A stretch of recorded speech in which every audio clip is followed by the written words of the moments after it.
అందరికీ నమస్కారం.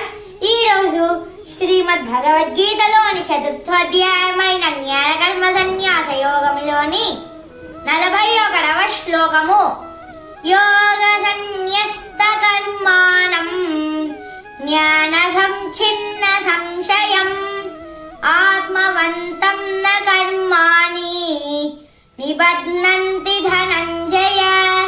భావం: శ్రీకృష్ణుడు అర్జునుడితో ఇలా పలికెను: ఓ అర్జున, యోగాగ్నిలో తమ కర్మలను త్యజించి జ్ఞానంతో తమ అన్ని సందేహాల నివృత్తి చేయబడి ఆత్మజ్ఞానమందే స్థితులైన వారిని కర్మలు బంధించవు.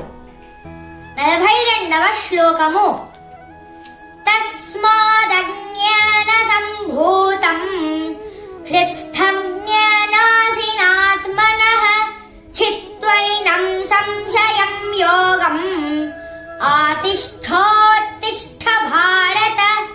భావం: శ్రీకృష్ణుడు ఇంకా అర్జునుడితో ఇలా పలికెను: కాబట్టి జ్ఞానమనే ఖడ్గంతో నీవు నీ హృదయంలో జనించిన అన్ని సందేహాలను ముక్కలు చేయుము.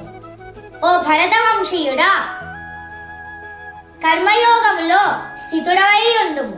లెమ్ము, నీ కర్తవ్య నిర్వహణ చెయ్యుము. పూర్తి వాక్యము: ఓం తత్సద్ ఇతి శ్రీమద్భగవద్గీతాసు ఉపనిషత్సు బ్రహ్మ విద్యాయాం యోగశాస్త్రే శ్రీకృష్ణార్జున సంవాదే జ్ఞానకర్మ సన్యాస యోగో నామ చతుర్థోధ్యాయః.